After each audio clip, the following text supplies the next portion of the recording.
അസ്സലാമലൈക്കും my dear guys. നമ്മൾ ഒരു സ്ഥലം വരെ വന്നിട്ടുണ്ടായിരുന്നു. ഏതെന്ന് വെച്ചാൽ പഞ്ചമൂടിൽ ഞങ്ങളുടെ ഉമ്മയുടെ വീട്ടിലാണ് വന്നിട്ടുള്ളത്. അവിടുത്തെ വീട്ടിലുള്ള ചെടി കണ്ട, ഈ ചെടിയെല്ലാം നമുക്ക് നോക്കി കുറച്ച് വീഡിയോ എടുക്കാം. വരി നോക്കാം. ഇഷ്ടത്തിന് ചെടി നിറയെ ഉണ്ട്.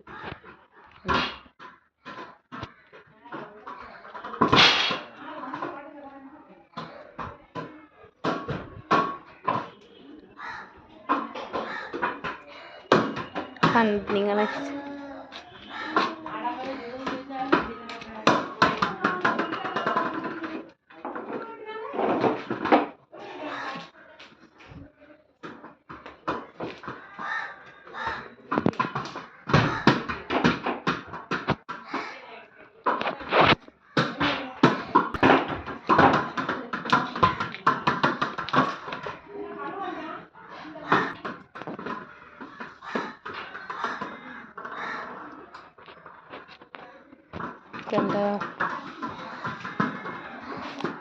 ഇഷ്ടത്തിന് ശരിയാണ്. ഈ വീഡിയോ ഇഷ്ടപ്പെട്ടെങ്കിൽ ലൈക്ക്, ഷെയർ, സബ്സ്ക്രൈബ് ചെയ്യുക. ബൈ.